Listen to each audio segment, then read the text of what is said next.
All right, good afternoon to everyone. Welcome to our Technical Friday series, Retrofitting Stormwater Basins. My name is Mike Pissarro. I'm the Policy Director for the Watershed Institute. We'll just give another minute, make sure everyone is here, and we'll get started. All right, again, welcome to our Technical Friday series.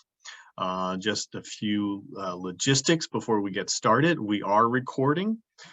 We will send you a link to the recording and a follow-up email, and it will be available on our YouTube channel. There will be a link on our website to the YouTube channel.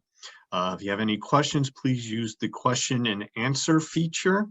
That question and answer feature is on the top of your screen or the bottom of the screen, depending on what system you are using. We will be holding most questions to the end of our presentation. If there is something that I see that I think needs to be addressed right away, I'll interrupt our great speakers and get that answered, but otherwise we'll have all our questions answered at the end. But please use the Q&A feature. I appreciate everyone's participation. I'm gonna a land acknowledgement. We recognize that the land and water now under our care is the traditional and ancestral territory of the Lenape. We pay respect to the Lenape peoples, past, present, and future, and their continuing presence in the homeland and throughout the Lenape diaspora. We respect their knowledge, culture, and tradition, which have contributed to the conservation of land and water. All right, if you don't know, the Watershed Institute is an environmental watershed organization in central New Jersey. Our mission is keeping water clean, safe, and is the heart of our mission. We work to protect and restore our water and natural environment in central New Jersey through conservation, advocacy, science, and education. We administer several state programs, and we do, again, through science, advocacy, education. We also have a 950-acre reserve and a LEED Platinum Watershed Center, which demonstrates a lot of sustainability practices. Again, this is Retrofitting Stormwater Basins, and we have two great speakers today from Princeton Hydro, and in no particular order, except for I think maybe it's a speaking order, we have Clay Emerson. His area of expertise is through hydrologic and hydraulic analysis, stormwater management and infiltration, non-point source water pollution, watershed modeling. He is an adjunct professor. He is phenomenal. If you do land use boards and watching him explain stormwater management, not only to the planning board members, but to the design engineers, I think they get a huge amount of education, which they should have had before they designed their projects, but he is a phenomenal speaker. We have Mark Gallagher as well, Vice President and Founding Principal of Princeton Hydro. Again, also a phenomenal speaker. You will learn a tremendous amount from him. He oversees the wetland and terrestrial ecological projects. I was out late last night at a meeting for Princeton Hydro. His experience in the design and implementation of wetland mitigation projects, environmental impact statements, preparation of state and federal permits, and both of these gentlemen in Princeton Hydro is a huge supporter of environmental organizations and helping lend their experience and knowledge to all of our advocacy. So Clay and Mark, thank you very much, and I will hand things off to you, Clay. Excellent. All right, so I will share my screen here.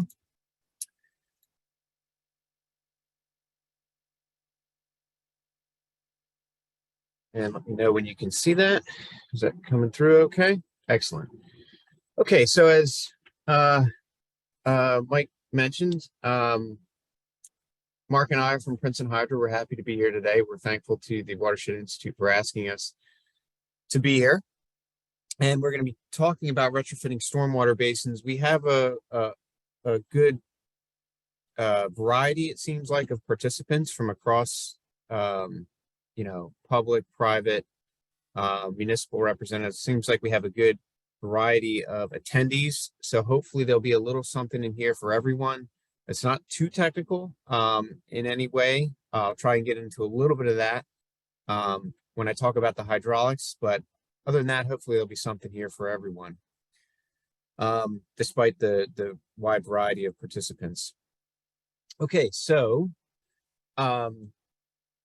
what is a basin retrofit or a naturalization? Why would you do it in the first place? Probably, since most of you have signed up for this course, you have some interest in that, and you probably already know some answers or have your own answers for that question to begin with. So trying to stay at a high level, we'll I'll provide a lot of examples, what to look for, what to look out for. We'll go through some example projects, and there'll be some crossover, and Mark will take this a little further with some natural design approaches and get into some of the ecology as well. So in a simple term, what is basin naturalization or retrofit? Well, it could be a lot of different things. But in general, what you're trying to do with a retrofit or naturalization is to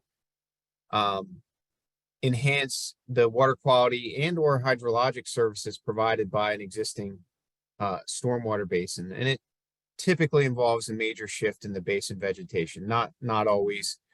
And when communities or stakeholders of any kind first get into this, stormwater basins are, as I always say, the kind of the low-hanging fruit. It's where all of your runoff in your built-out community already goes. So, I mean, I'm a big fan of source control, putting in the controls before you generate the runoff. But in a built environment, in a retrofitting scenario, this is the first target, in my opinion. So again, your retrofit or your naturalization could just simply entail minor changes to ongoing maintenance practices. Like you see in the top photo here, that is a stormwater basin. You can make out the outlet structure there at some distance. Or this could be, a redo, if you will, where an already built basin that you see in the bottom, and that's one of the example projects I'll go through, really just gets built over to begin with, undone, redone.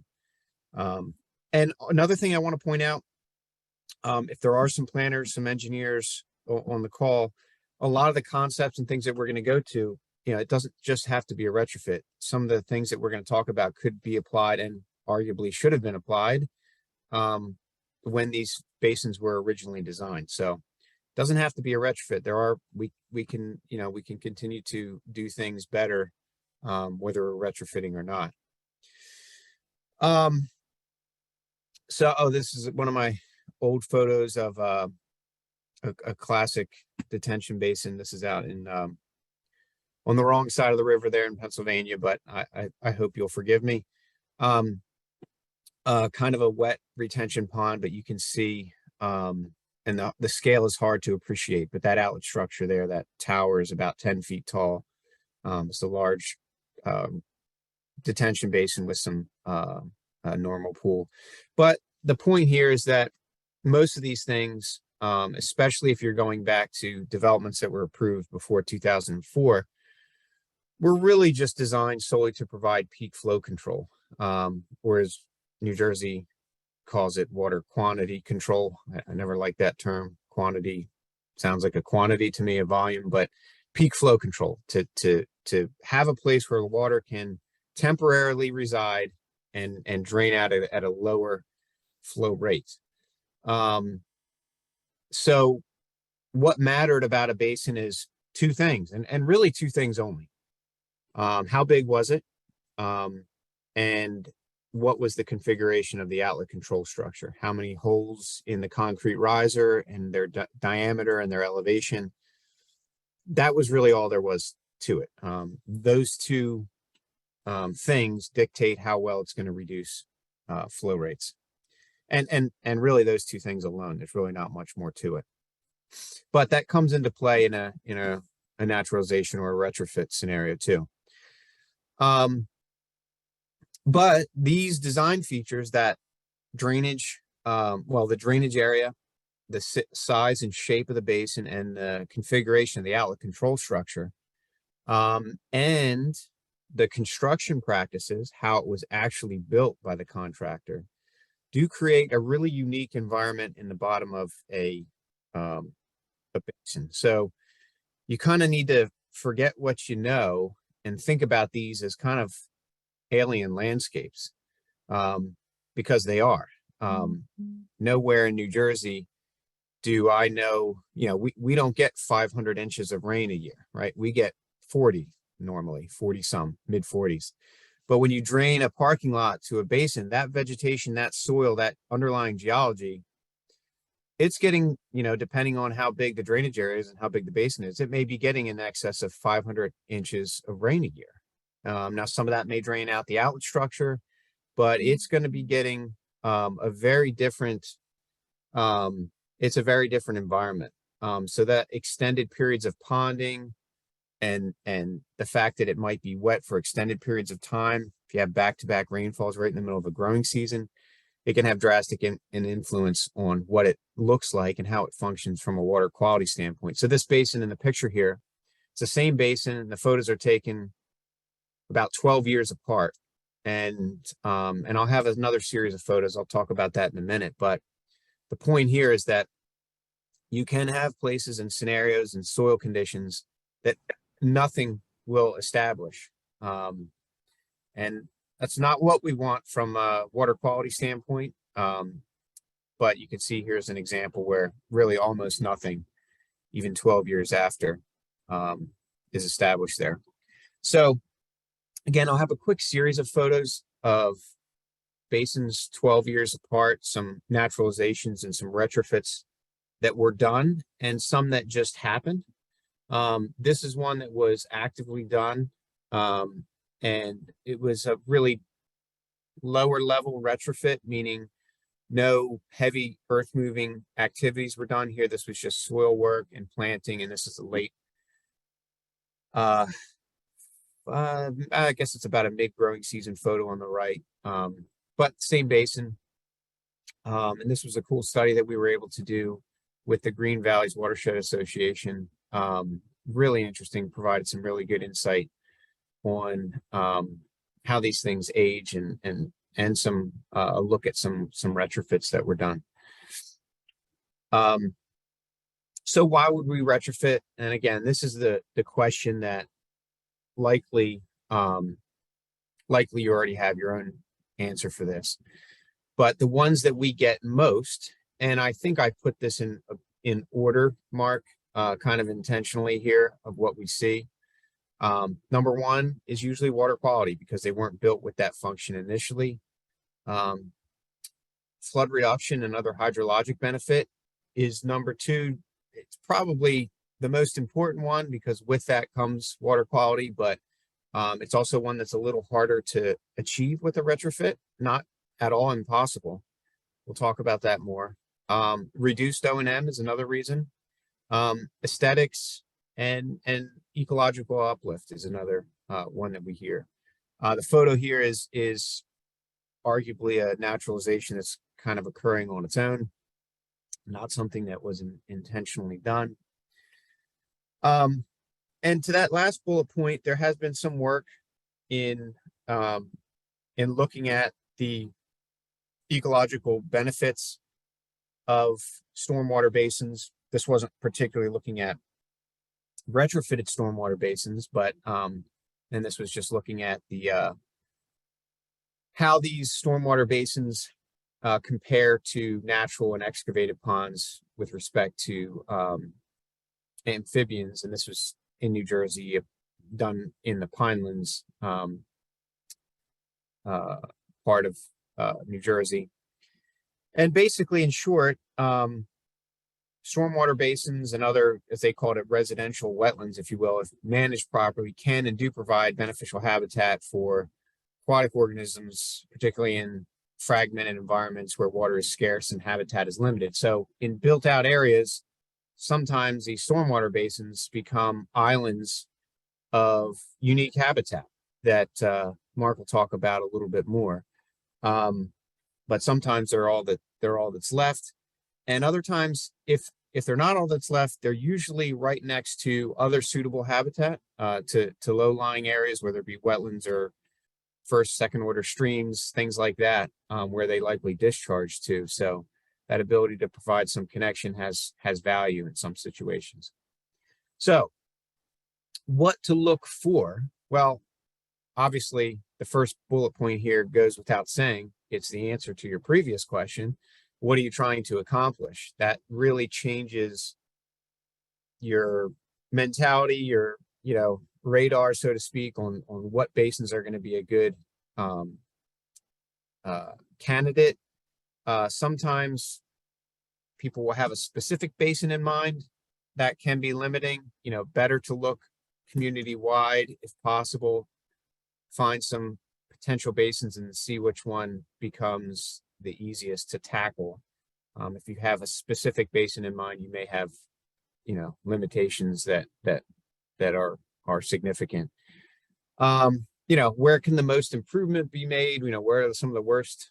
Where is the need highest? And then I also say you got to look beyond the basin, and I'll have a slide here coming up that maybe illustrates that a little bit better than I could explain it. But what is the drainage area? What is the surrounding environment? Who's next door? Those things matter. So here's an example. This is another New Jersey example of maybe a pretty typical basin. This basin was built and designed and approved post 2004, but pre 2021 rules. So this is not a configuration that would fit, as far as I know, under the new green infrastructure requirements. But it's pretty typical of a post 2004, pre 2021 layout. And the reason I say that is there's one basin that exceeds the drainage area. If you're familiar with the change in the rules, you'll understand that. But you need to at least respect or improve upon the original design function and hydraulics, because remember the peak flow requirements of what this basin almost certainly was designed to provide. So, I've talked to some people and they say, well, there's a 12-inch orifice or a 24-inch orifice. Can't we just make it a 2-inch orifice? It'll hold the water quality storm back and everything's good. Well, the answer is no, you can't do that. You need to look at the hydraulics of it. And it's not a game of, you don't get something for nothing. In other words, if you sacrifice that storage and do better from a water quality standpoint below, you're doing that at the expense of the original design intent of the basin. So you can do those things, but you will have to modify the outlet structure and perhaps make the basin physically bigger too. And sometimes that's possible and easy, and sometimes it's not possible. And you should be working with the municipality, or at least keeping them in the loop. They should be reviewing this along the way.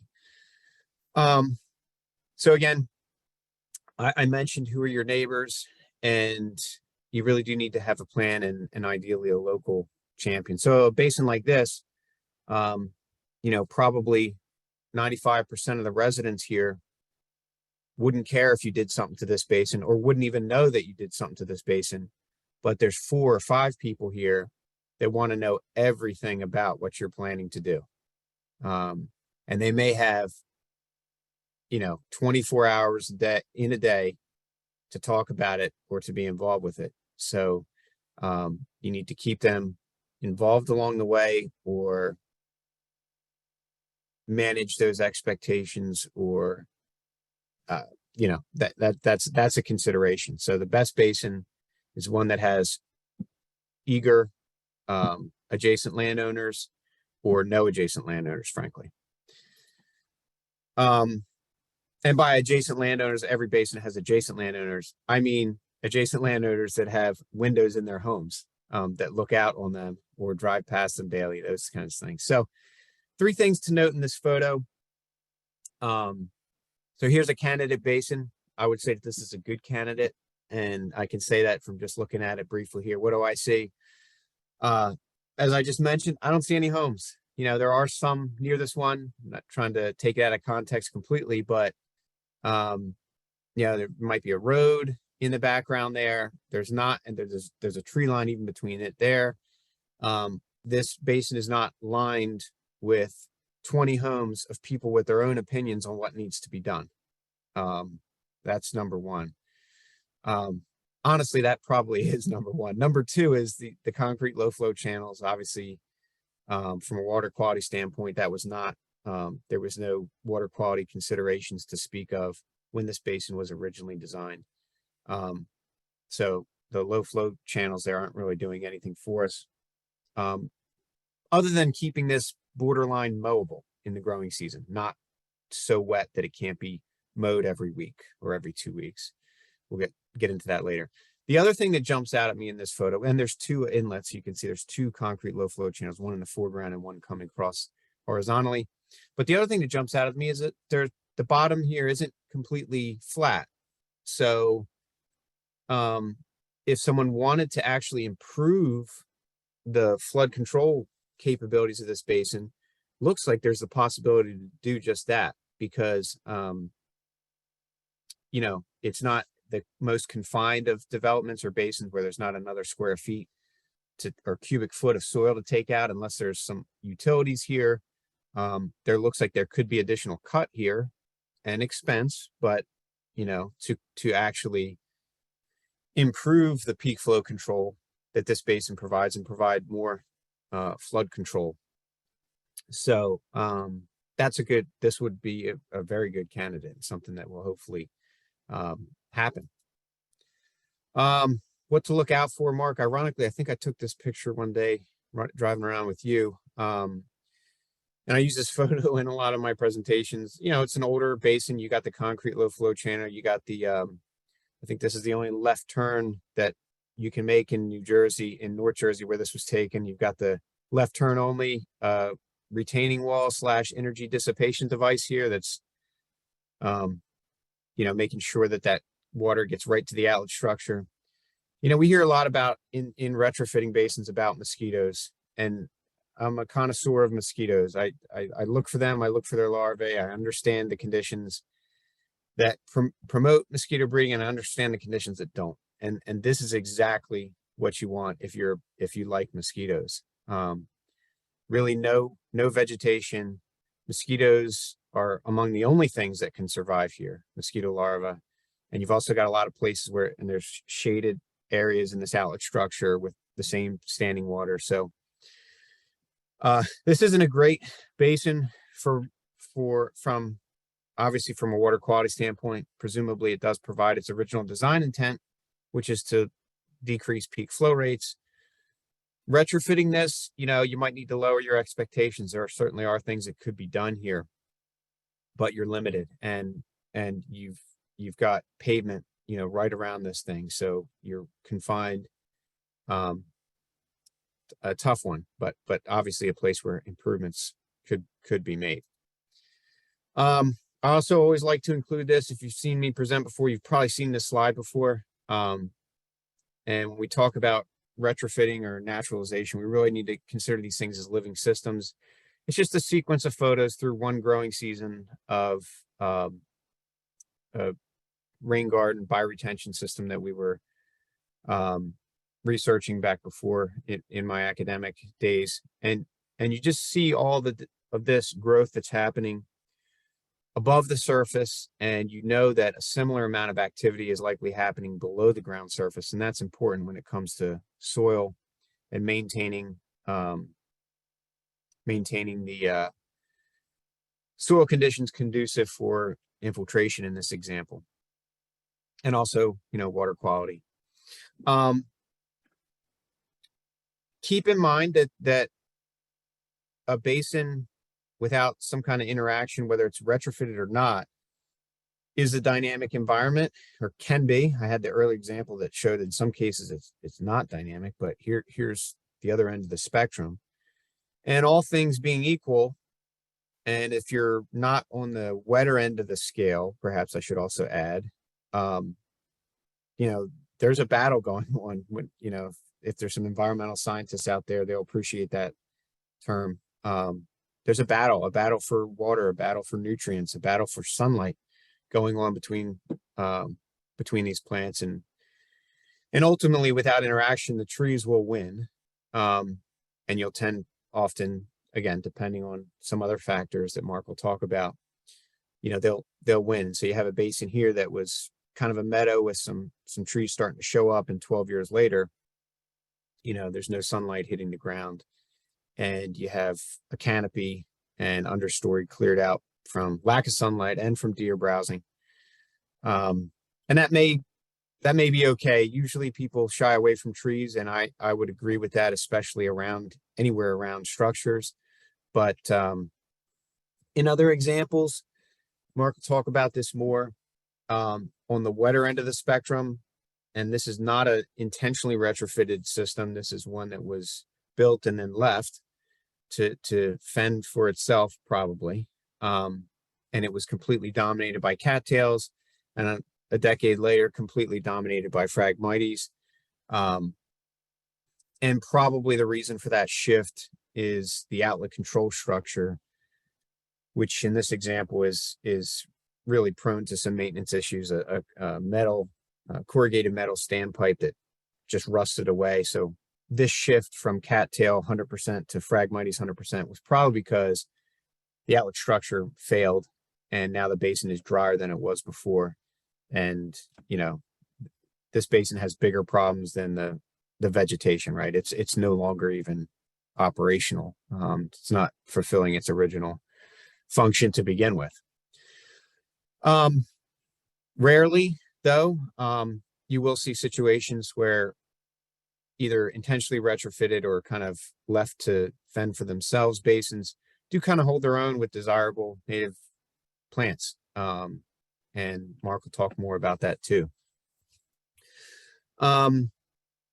So yeah, if you're going to retrofit or naturalize a basin, the main O&M considerations usually revolve around vegetation. And the reason I say that, you might say, well, what about the engineering? What about the hard structures?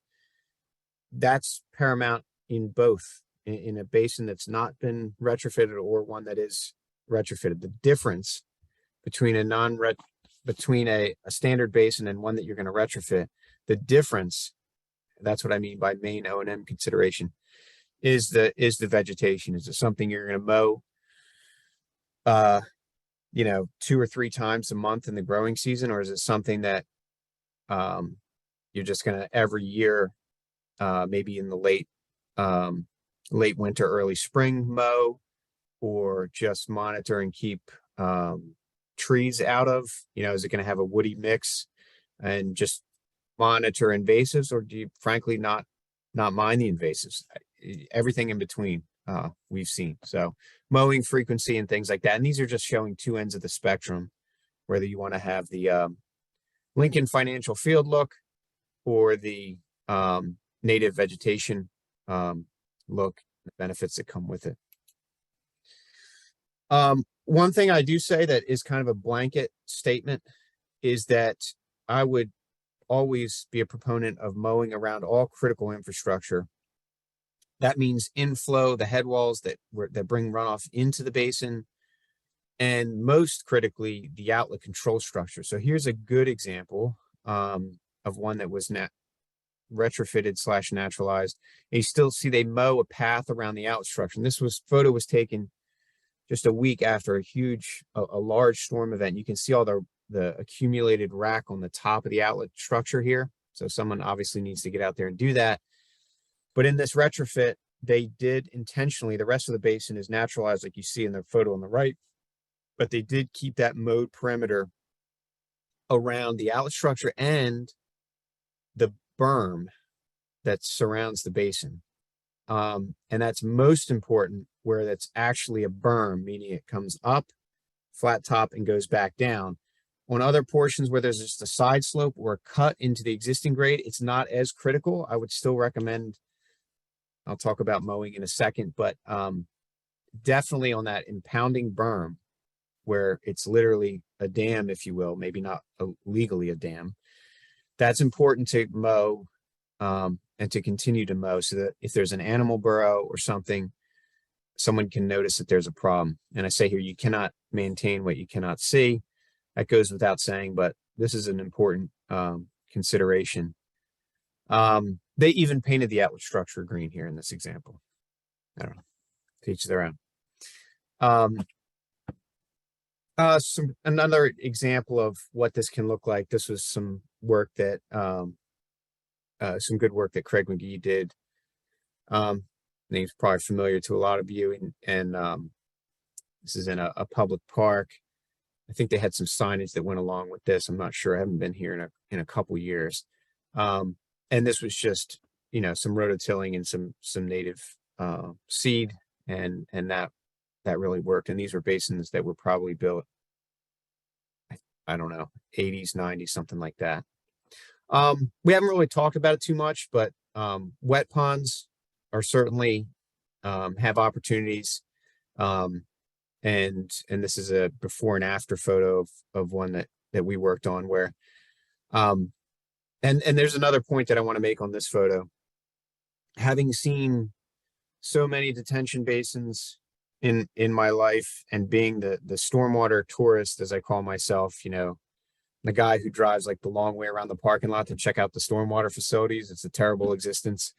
But I've noticed time and time again that in the built environment, often the detention basins themselves are the source of the sediment. You know, the drainage area is turf grass and 100% paved. And sometimes you see muddy water in a basin, you look around and you find localized erosion and stuff like that. So they can often be improved in that regard. So yeah, mowing, it does give the intent, and I think it improves the overall aesthetics. So a lot of times there is resistance to, in a retrofitted basin, having a more naturalized look. I think it does give the landscape more visual appeal, especially in the winter when there's like something going on, some texture. Again, these are beauties in the eyes of the beholder, I guess, but I find that mowed edge kind of implies intent, and it makes people maybe even subconsciously more amendable, or it doesn't, it's less alarming that there are areas that might not be mowed every 2 weeks. You maybe have different experiences, but so here's a quick example project, and one that I wanted to point out and get barely into the hydraulics. So this is before and after photos. I'll have some construction photos and some other photos coming up. But one thing I want to point out here, the outlet structure here, we did modify it. In this case, the single property owner really did not want to see this.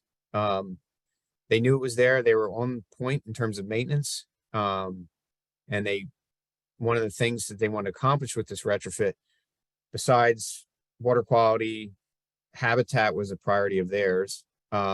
Aesthetics was really the main thing. And you can see the homes here. And I assume when you have the money to purchase a home like this, I don't speak from experience. You want to look out your window and like what you see. And so there were some modifications done to this outlet structure that warranted or required, and we worked with the township engineer here, pretty significant.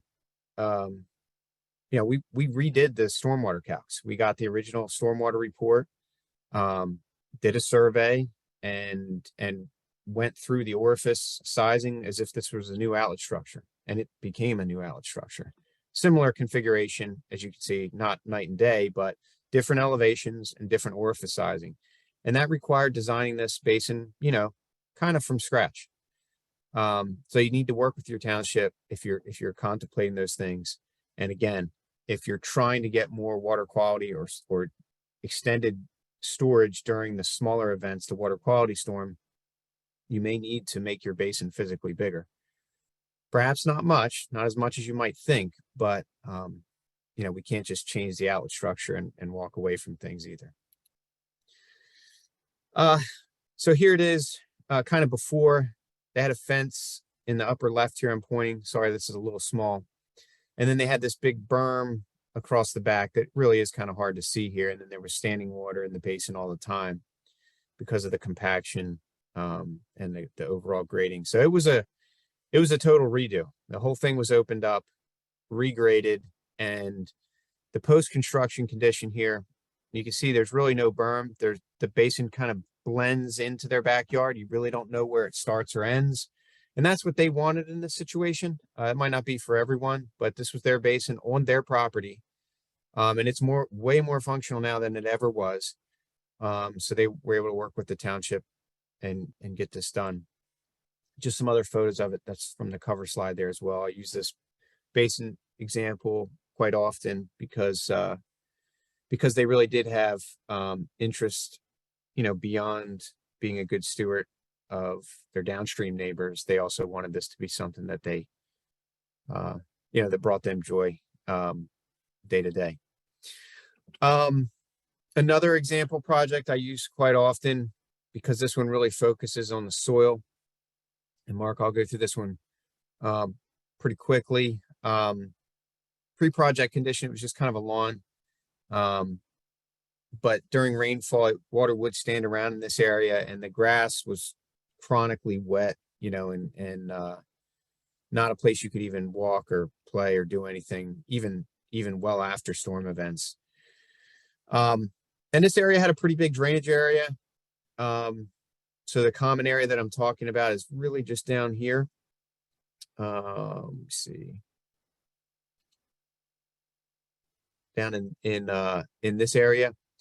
But pretty good area actually drained to it. And the idea was just, again, having those intentionally mowed edges so the people who lived here could still walk this open space. Passive recreation was really the only thing that was ever done there, walk their dogs around the perimeter. We wanted to maintain overall visibility and the perception of safety. I mean, this is a safe place to begin with, but that is something that creeps into people's minds. And from a project standpoint, we needed to provide some infiltration of water quality, and any uplift that came with it is great. And unfortunately, this is probably a pretty good example of a typical basin where, the ground underneath the thin veneer of topsoil and sod was just as hard as a rock. I could barely dig through it. No earthworm, no roots getting through it. I could roll the turf up like a sleeping bag. But beneath that compacted layer that, again, happens in probably most every construction project, unfortunately, was some good native material and some separation from groundwater table. And you can see the soil came up. It literally looked like chunks of concrete. That's actually, the soil, if you will. We did some infiltration testing. Our approach here was just amend the soil physically, break up that layer. We didn't really import any soil. We didn't export any soil. So that kept our construction costs down. But breaking up that layer and increasing the organic content gave us what we need to fulfill our project objective. So construction was pretty simple. Besides these little berms, I shouldn't even call them a berm. We're talking about something that's anywhere from 4 to 12 inches tall, was what we did to flatten out this area in a way and spread the runoff over the area that was treated, kept the equipment off it. And we were able to take that compacted layer that looked like concrete. It was technically a sandy loam. Mix it to a certain extent with the underlying sand and come up with something that was somewhere in between a loamy sand and something that had an adequate hydraulic conductivity of over 1 inch an hour compared to essentially nothing with the compacted layer. There was, say, less than 0.1 inches per hour. The test that we run, it was just like, that could have been a thousandth of an inch per hour. It didn't matter. It was not functional. And we increased that organic matter and got that bulk density way down so that the plants could grow and the water could infiltrate and be treated. I'm an engineer, so I have to have a graph in my presentation. This is it. Check the box. This is just the grain size distribution of the compacted layer in black here, that concrete, and then the native sand beneath it here in yellow, much larger, sand particles, not a lot of silt, not a lot of clay. And then once we mix the two a little bit, you can see the blue is kind of splitting the difference between the other two graphs. It does have some silt and clay, and that's okay. That's what keeps the plants happy, especially when it's not raining or wet. But we're left with something that was functional, but also didn't involve $1 million. Let's haul all this soil out and haul more soil in, because that's the last thing anyone has the money to do. And then it was planted, of course, some signage, educational signage put around, and we're left after the first growing season, something that looked like that. And, going forward, something that's maintained like this. And the residents like this. They can still use the area, and there's a little bit more visual appeal to it. So, with that, Mark, I'll let you take it from here. All right, Clay. So, going to take a little bit different tact, but build on what Clay said. And the photograph in the upper left, that is something that we've commonly seen throughout the Northeast, to be honest. The photograph was from Pennsylvania, but Clay's examples were from Jersey, looked the same. Whereas the photograph in the bottom right, that is a stormwater facility, also in Pennsylvania, about a mile from the one with the concrete low flow channel. So we have examples out there of how to do things in a much more natural way. We still tend to gravitate frequently to those more engineered landscapes. Clay, next. Sure. So this is the example of that natural stormwater facility. And the key to this one is it really took into account how to integrate habitat restoration elements or approaches into a stormwater management facility. One of the things that's very deceiving you'll see here is there's no uniform side slopes. There's also areas that allow for recharge, areas that allow for essentially slowing water flow, wetland habitat, good for nutrient transformation. So within the footprint of the basin, it allows for multiple services, much like a natural system. And just put it in context, one of our company's objectives, because we work for a lot of watershed associations or lake management groups, is that it's a watershed approach.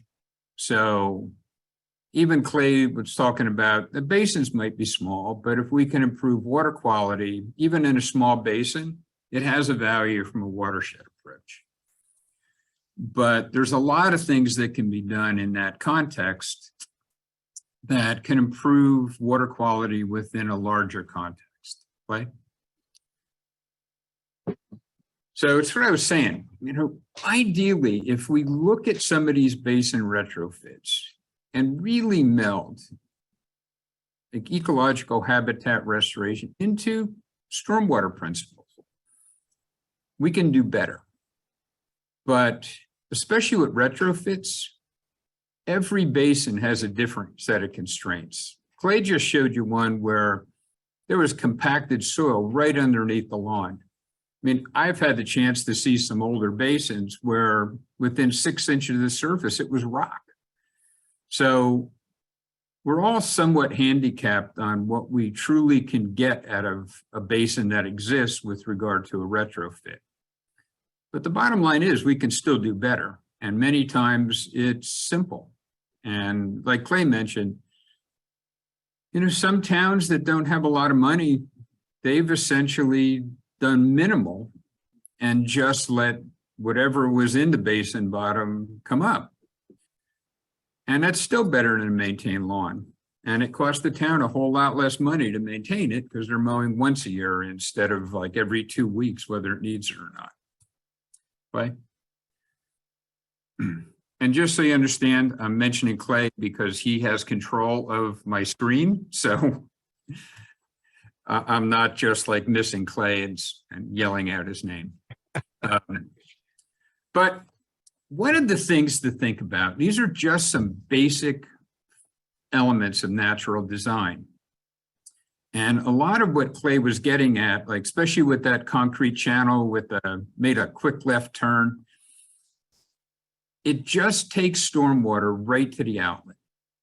So a number of things that can be done when you're retrofitting a basin to just allow that stormwater more time for natural processes to occur is really the goal. And what that does, it fosters sedimentation. And that typically is a function of retention time or filtration. So much like a natural floodplain, they tend to be very nutrient rich because during a flood event, that water, when it's in the floodplain, is flowing through vegetation, it's flowing through trees. It slows the flow, it fosters sedimentation. And once that material's in the system, it can foster biouptake. But that thin layer of 2 inches of soil over compacted material or rock really isn't going to foster biouptake or nutrient transformation in the soils because there's just not that much soil that's in contact with the water. Recharge. If we have the chance in a drier basin to deepen the soil and allow plants that have deeper root systems, we're going to foster recharge. Now, some of the ideal grasses are warm season grasses. Well, their roots can go down 5, 8, 10 feet at times. They don't do well in 2 inches of soil. So understanding what the basin offers is really important to your design. You can't just design something without understanding the constraints of your basin. Decomposition, just healthy soils. And Clay was getting at interception, really through trees and woody vegetation, but also through meadows. And I think the real issue for those that aren't engineers and understand the runoff coefficients is just walk through a meadow after a rain and you will be wet to your waist. And that means all that water never reached the ground. So all these elements that I'm talking about really are ways to use how you modify the basin, how you plant the basin, and how you can direct flow through a retrofitted basin, all to achieve some of your water quality goals. Right? But where to start? And Clay had mentioned this, and I'll repeat it because it's really important. Substrate is one of the key issues in many basins that just either look like hell or just don't function as well as they could. Understanding the basin's hydrology. Like a new wetland basin, you have to do a water budget. So if I'm retrofitting a basin and I hope to have a wetland, I should at least understand something about the basin and whether it's going to be wet, and if so, how wet. And then an informed plant selection. And the easy one is no invasives, but there's other issues with plant selection and what your ideal plant community is after you retrofit the basin. And just so you know, go back, Clay, one photo, sorry. That actually is a photograph of a stormwater basin. So they can be interesting from a vegetation perspective and diverse if you build it that way. So now you can go. And this is one of the big issues. And this is what a good contractor does. They grade a site and they track it, and you can see all the bulldozer tracks. That's a compacted slope. Ideally, it won't be that compacted. You have to find that balance between your erosion control and requirements and your objective for creating a natural community. But this is too compacted to be very productive from a natural perspective. I'll tell you, one of the things I often do at a contractor is ask them for their worst operator. And their response usually is, why would I do that?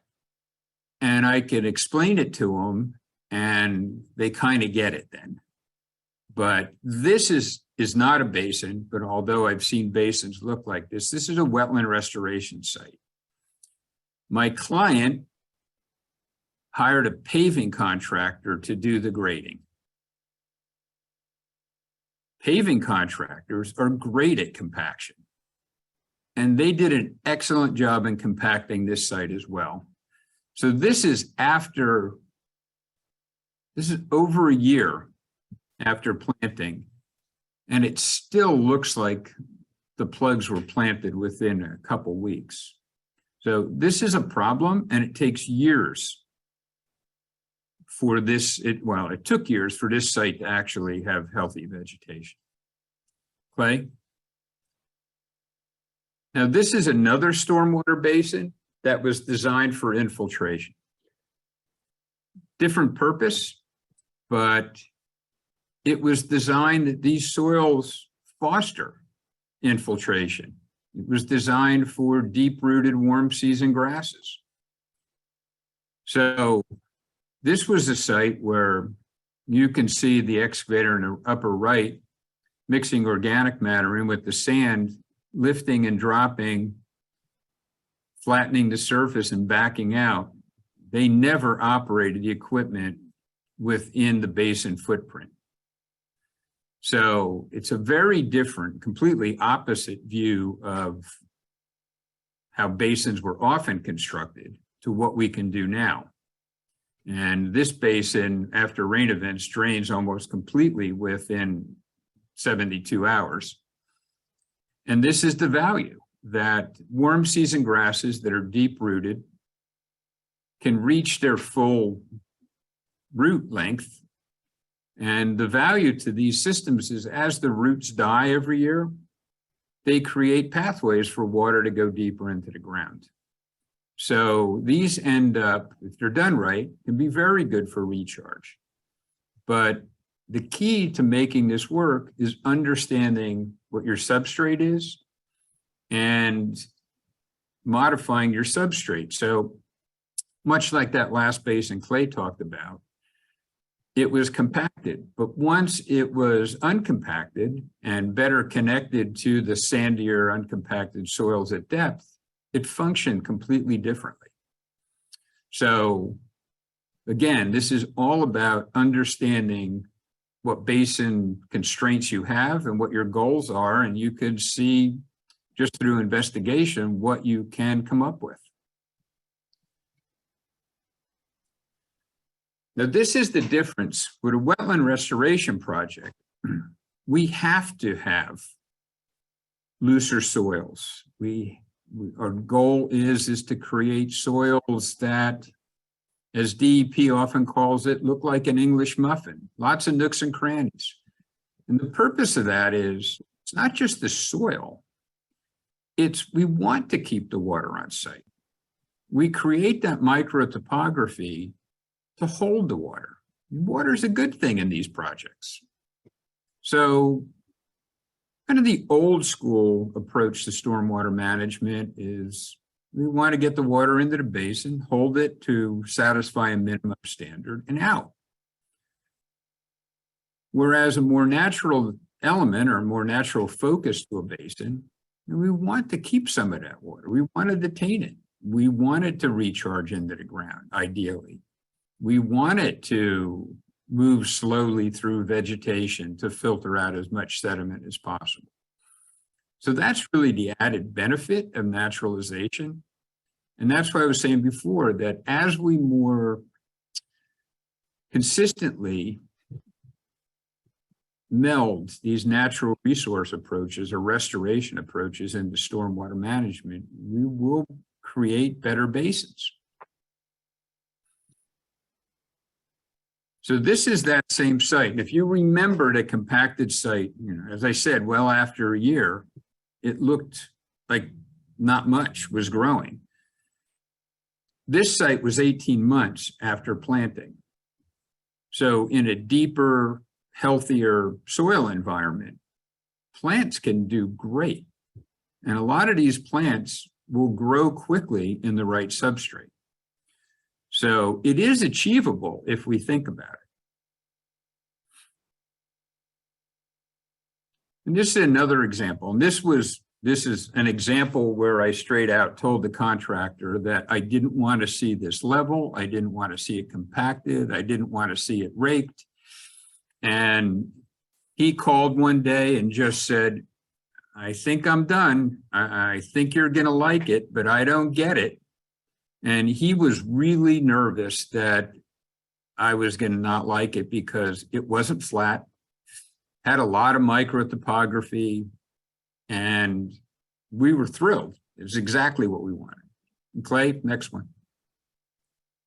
Same site a year later. So it's a very different feel on these sites where we pay attention to soils, unlike those sites that are overly compacted or there's just 2 inches of soil or even 6 inches of soil over a compacted subsoil or rock or something else that doesn't allow for root penetration to go very deep into the soil. So then this is always the question. What should be planted? Right now, we're in a great time because there's native plant nurseries. There's a number of them. There's a lot of plant material. There's some great seed mixes. Clay? But again, understanding what the basin will allow is key to what kind of plant community that you could install in a retrofit project. And one of the big issues with basins that tend to be just a small hole in the ground that flood frequently and at depth, you have to view the hydrology essentially as a selection pressure. That there's a reason a lot of these small, deep basins are dominated by Phragmites and Cattail. It's because even if they planted it in something more interesting, the hydrology drives it to the 2 most tolerant species with regard to frequent flooding and stress. So if your basin is going to be subject to those kind of hydrologic stresses, spending a lot of time and money in trying to create an interesting plant palette is just not worth it. Now, this was a basin here that they didn't do much grading. They didn't do much planting. It was a basin that had a wet side and a drier side. And the township pretty much just let it go and take its own route. So the cattail here is not due to flooding. It's just due to prolonged and constant wetness. And this is more of a site that's prone to saturation for long duration. Supports obligate wetland species, such as cattail. We didn't view it as a problem here because it's a great filter. Clay? This is another project in the same township, much drier. So in this case, we understood the hydrology enough that this area was seeded with more of a facultative seed mix, which consisted primarily of facultative species and facultative wetland species. And then there is a small part of the basin that has more obligate species. But for the most part, this is a basin that functions pretty naturally with regard to flooding. And I just took this, but it has a pretty, it's hard to see with all the goldenrod, but it's pretty natural setting. Now you can go, Clay, sorry. Again, this is in Pennsylvania, but it was a basin designed to have more complex plant communities. So it was graded to achieve that goal. So in many cases, our design goals aren't that different from what you can get out of a retrofit basin. It just truly is the need to understand the stresses or constraints and the opportunities that an existing basin offers before you do a plant design that just won't work. Okay. Now, I wanted to point this one out because this is another Pennsylvania basin that actually its functions are highlighted by its plant community. So you can see the rock right at the bottom of the slide, kind of just right of center. And then it's Cattail. Well, that's a swale that goes down to a check dam, and then there's a berm. So the water in this basin goes through the Cattail, reaches the check dam and the berm, and moves to the right and left. So you can see it's like a T. And then when it goes over the berm or over to, control structure, it goes down another swale and then tees at another berm. So those are two areas that really were designed to foster sedimentation, a lot of filtration. And then the areas to the right and left of the swale is primarily switchgrass, a deep-rooted warm season grass. So when the water backs up at the check dam, we have an infiltration area.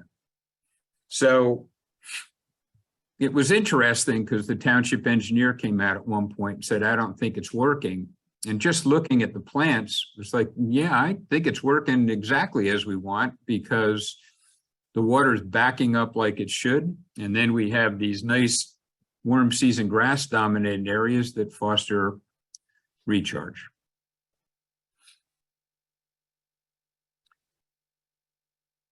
It's an old photo. It's blurry because it's scanned, but it's one of the best ones I have to show this, that this is right next to a scour hole. So the pipe comes out, scour hole to reduce velocity. But what this shows is when the stormwater comes into this facility and it reaches the cattail, it filters out a lot of the coarser material, leaves, and in some cases, coffee cups and lids and whatever else. And this allows for maintenance to occur right at the scour hole.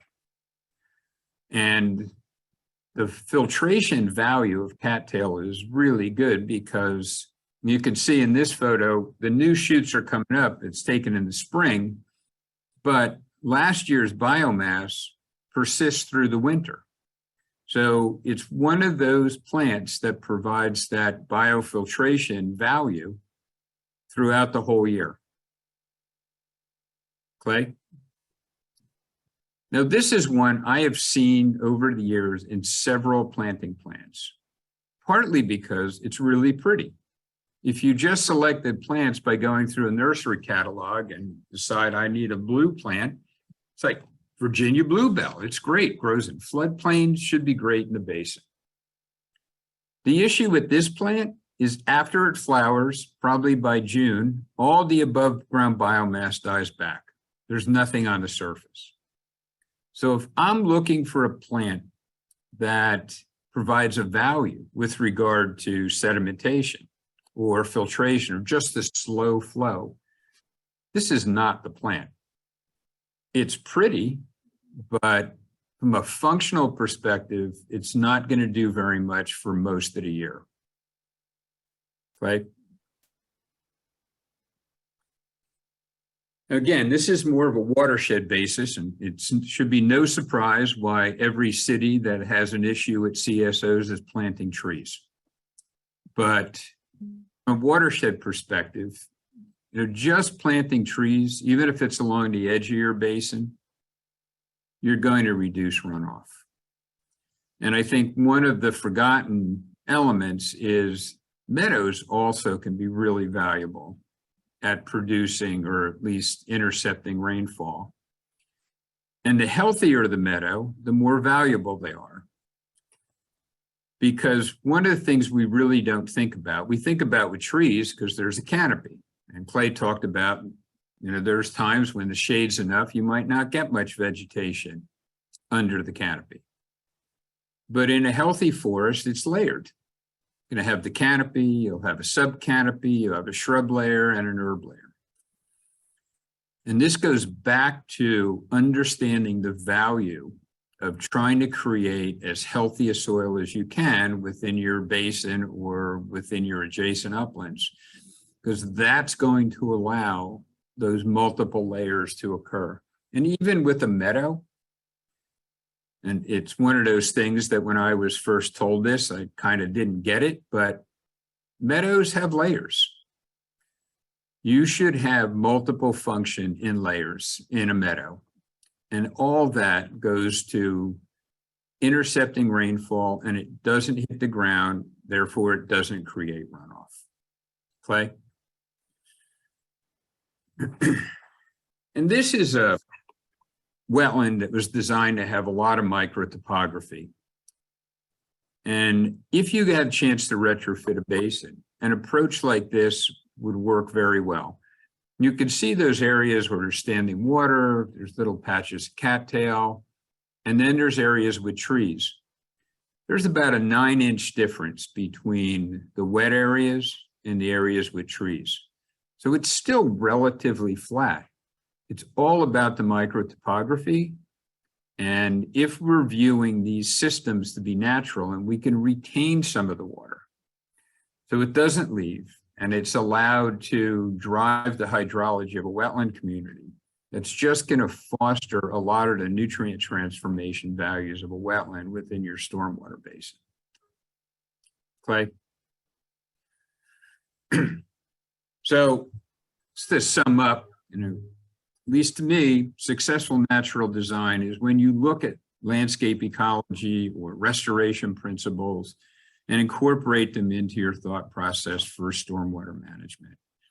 And one of the values, especially if it's retrofitting a basin like Clay talked about before, where it's kind of an end of the pipe solution surrounded by forest, you can have greater ecological value by converting those basins to natural features from maintained lawn. Don't overlook maintenance. I mean, at least for the first few years, much like any restoration project, you're going to have to tend to it. It's a new resource. You want to try to limit undesirable species. And one of the other things that I think we undervalue in the process is making sure that what you designed is actually what's constructed. We can put on our plans that we want any compaction broken up before they're done with the project. Doesn't mean every contractor reads the fine print. So there is a value to oversight and truly checking on whether the plans that you worked on were actually implemented the way you wanted them to. And please avoid non-native species. Everyone should know that, but I feel the need to repeat it just to make sure. Clay? And the other thing, and this is a stormwater basin that's not far from my house. 123 species have been noted there.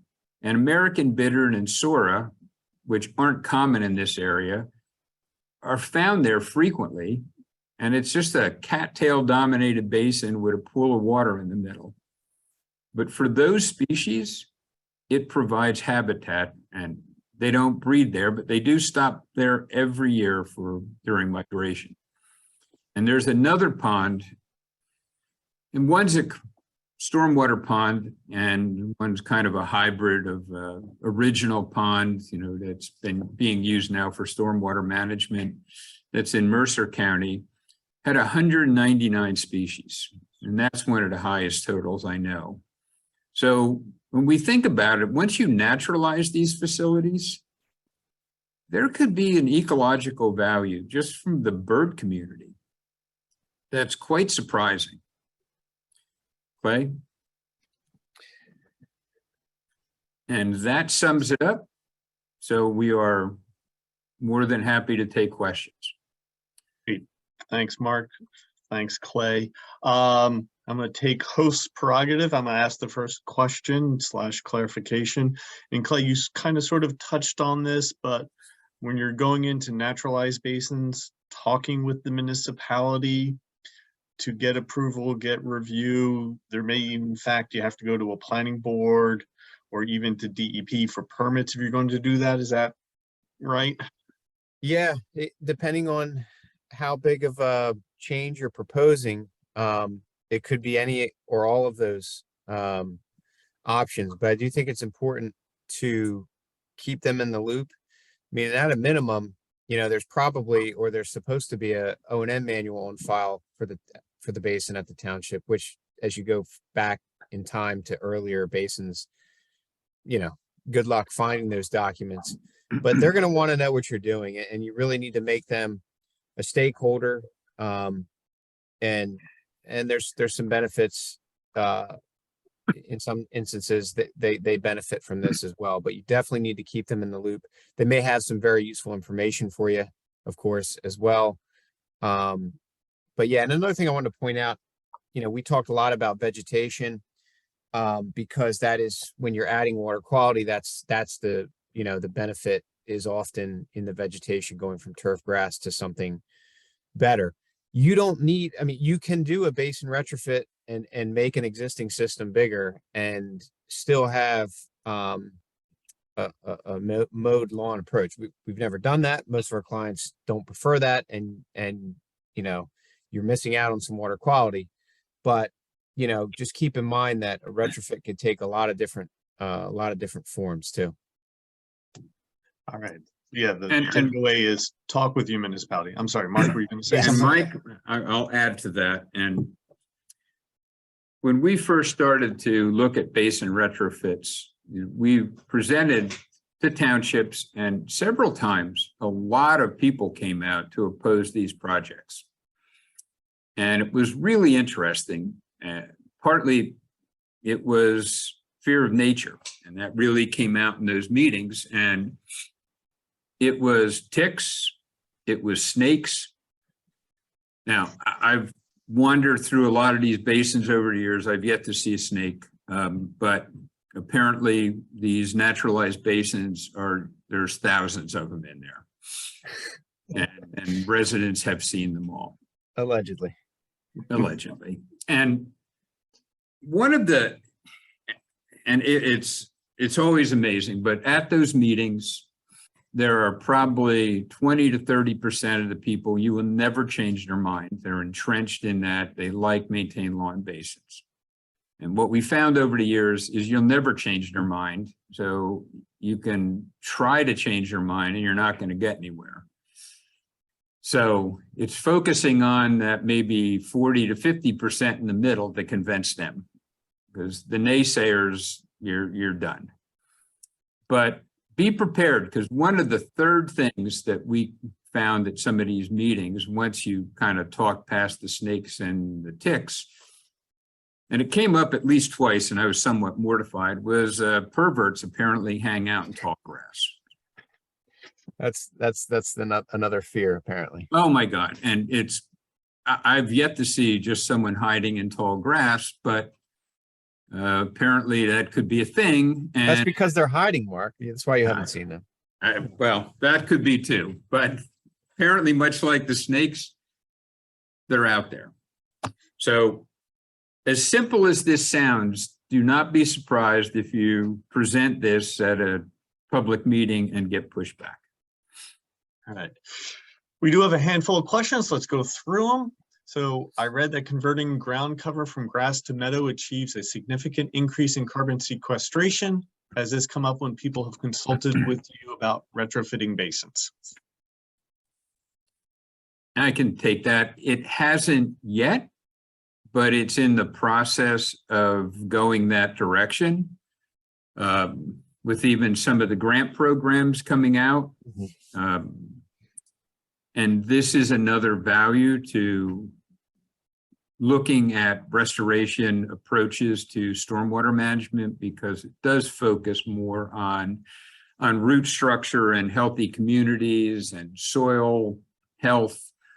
And a lot of carbon sequestration could happen in conversion of these systems.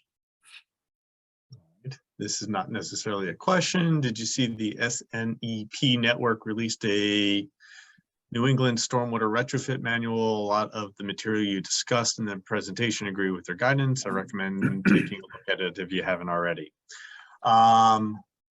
Do local populations of native bees or broad spectrum pollinators affect what kind of plant species one should plant? How often do native plant designs fail due to competition by invasives or invasive pollinators outcompeting native pollinators?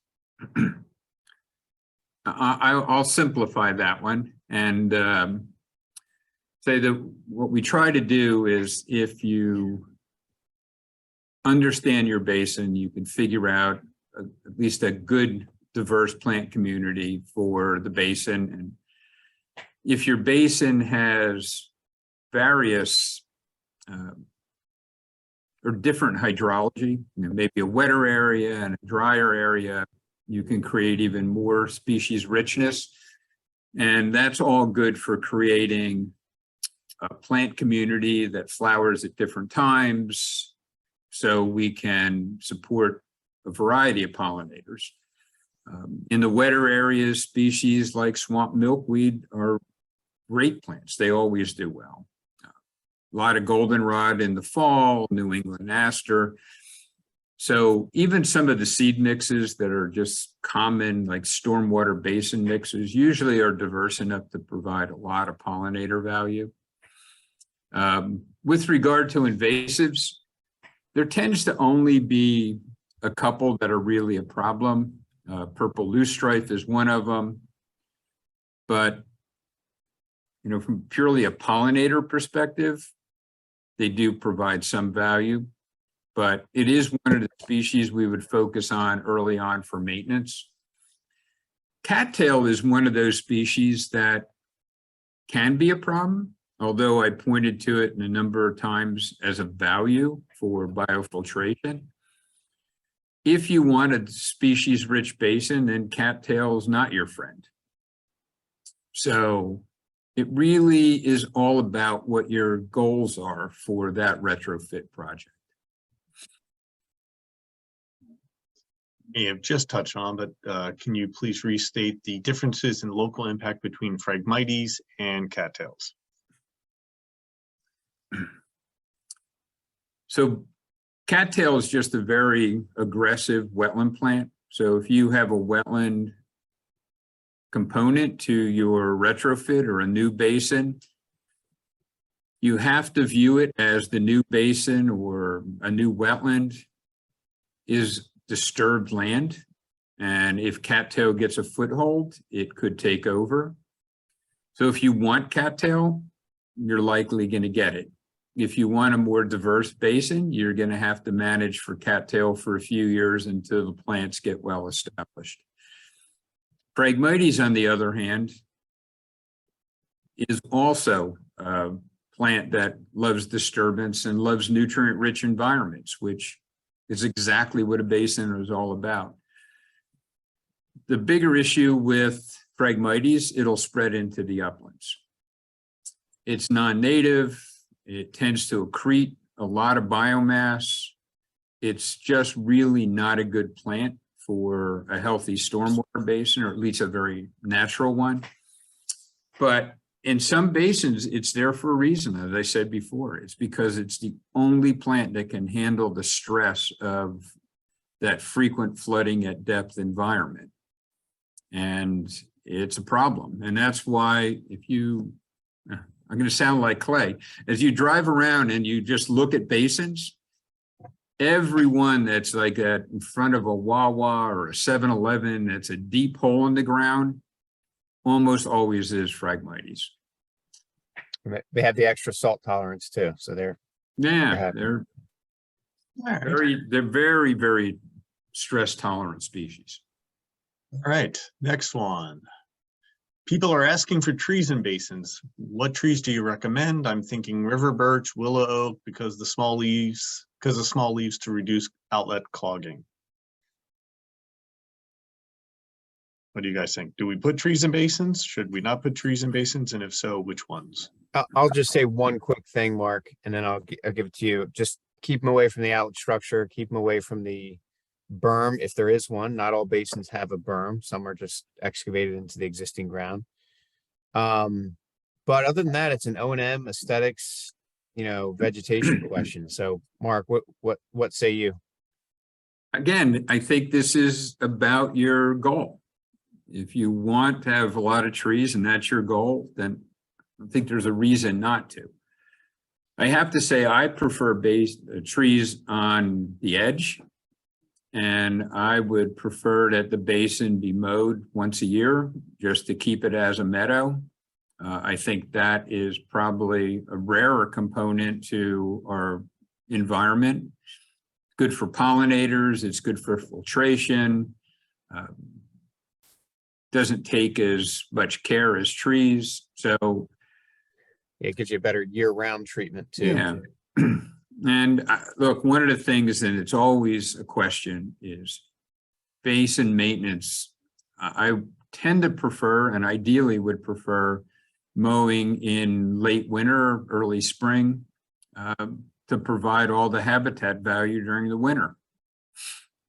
And I like the suggestion on the smaller leaf trees. I don't know those. That's interesting, but Yeah, I tend to agree. We have a couple more questions, and just in case people need to get going, let me just put a plug. Our next Technical Friday is October 7th. So again, the first Friday of each month. And we're going to have our Streamwatch coordinator talk about 30 years of Streamwatch, our water quality monitoring program here, and our Streamwatch trends. So that is October 7th. We'll be sending out a registration link for that very, very shortly. Or never mind, it's already there. So that's in the chat. So if you need to go, please, understand we have our next Technical Friday, which is our Streamwatch coordinator. That will be very interesting. So we see all the trends and where we need to improve. All right. Going back, all right, you discussed removing weeds and unwanted plants as part of the standard operation and maintenance. Do you have a good method for training contractors to remove the right things and keep the plants we want? Maybe a good picture guide of the good plants in the O&M. Yeah, go for it, Mark. I was hoping you took that one. It's a good question. But normally, if we're just focused on a handful of undesirable species or invasive species, it's not a huge palette. I mean, it might be a handful. And it's funny, we have talked about creating a guide to identifying those species that we don't want in the basin. And it wouldn't be difficult because there's not that many. So that's a good suggestion. But yeah, and to add to that, I think we have done a couple where we've had like photo guides, and just in the last even in the last five years, there's been, you just have to have someone who's nimble. I mean, there's apps that do a fair job at identifying some of the vegetation, the usual suspects, so to speak, the handful that you expect in one. And we have another question that with a specific example of one that is problematic. So yeah, giving them some good guidance, some example photos, and at least listing out the species, someone who's adequately trained can probably handle that. I know that's difficult sometimes. Yeah, go ahead, Mike. I was going to say, our Corey, who's our Director of Conservation Sustainability, and she used to be our stormwater specialist, when talking about designing bioretention or rain gardens, would say 3, maybe 4 different plant species and trying to clump them. So it'd be very easy to identify what you want there and what you don't want. Those seed mixes that have 50 or 60 different plant species in there makes life a little bit different. And I don't know if you guys agree with that or have a different thought on the process. I could say I'm not one that really favors those diverse wetland mixes. Partly because you're paying for a lot of species that you'll likely never see. So we tend to have a more limited palette of species that are going to get established quickly, that are native, that will provide a lot of biomass to really kickstart the system. And look, I think if all that seed came up, it would be amazing. But these sites are so variable, and I think the seed mixes have a lot of species that aren't necessarily as aggressive to exist in a man-made landscape, that I think we can often save money and just select species that are hardier and ones that you can expect to see. And if you look at enough basins, you're going to see them in every basin. So why pick species that you rarely see? And I'll put a plug. We run a Watershed Institute Green Infrastructure training course. The next session is starting in October. A lot of maintenance individuals are taking that, and it goes through the design, the installation, and maintenance of these things. What is the preferred method to remove old vegetation from a site before restoration? Tilling, fire, I like that idea. Herbicides, covering the grass over with mulching, either artificial or natural. What are the positives or negatives of each? How do you get rid of the old so you can put the new in? That's definitely your question, Mark. Yeah. We've done a couple of those, though. We've done a couple of those. And it really depends on how much you want to spend. And most of the basins we've worked on have been through grants, which means the budget is not high. So a lot of them, it really is getting the best we can out of a limited budget. So most of them are just rototilling, or when necessary, like in Clay's project, breaking up compaction with heavier equipment. But to actually do a lot of herbicide treatment doesn't happen that often. And it even happens with doing upland meadows. The ideal scenario is herbicide treatment, maybe over a period of time, to really get rid of the existing seed bank. But many times people just don't have the budget. So yeah, and don't forget there is some organic matter there. So yeah, leaving it in place, disturbing it in some way, but not hauling it off, there is some benefit. Anytime you're not hauling something, you're saving money. Yeah, we tend not to worry about lawn grasses as much over time. Yeah, because they'll be out competed. But there's other species that are in lawns, and the next question brings it up. Mugwort is a ubiquitous problem, especially in highly disturbed settings, and it's not desirable from an ecological perspective. It produces massive amounts of pollen for those that have hay fever. So in some towns, they even have ordinances that don't allow mugwort. So it hasn't come up, but there's towns that they have ordinances that don't allow any ragweed or mugwort to be on a site. There's even towns that have ordinance against goldenrod because they mistakenly blame it for hay fever.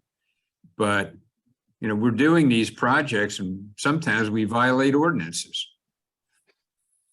So on your behalf, you did not say that.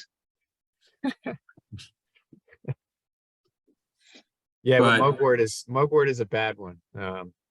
It's everywhere, it seems like. Yeah, and the more developed the setting, the more mugwort you tend to see. So like North Jersey, it's really common in the landscape up there. It just took over a flower bed in my house this summer. Literally just exploded. It's hard to kill, and it spreads through underground roots. So once established, it's a problem.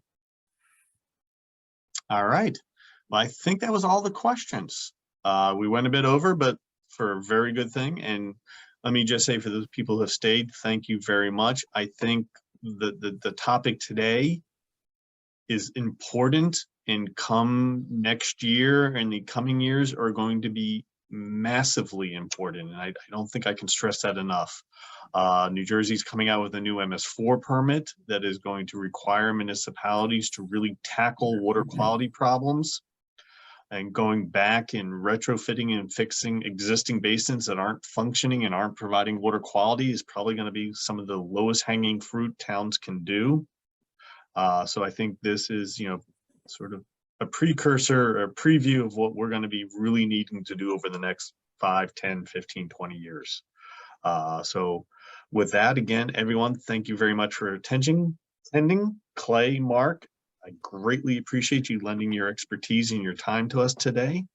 And I hope to see everyone back and more on October 7th for the Streamwatch Technical Friday. Everyone have a great day, and I appreciate your attendance. Thank you. Thank you. Okay.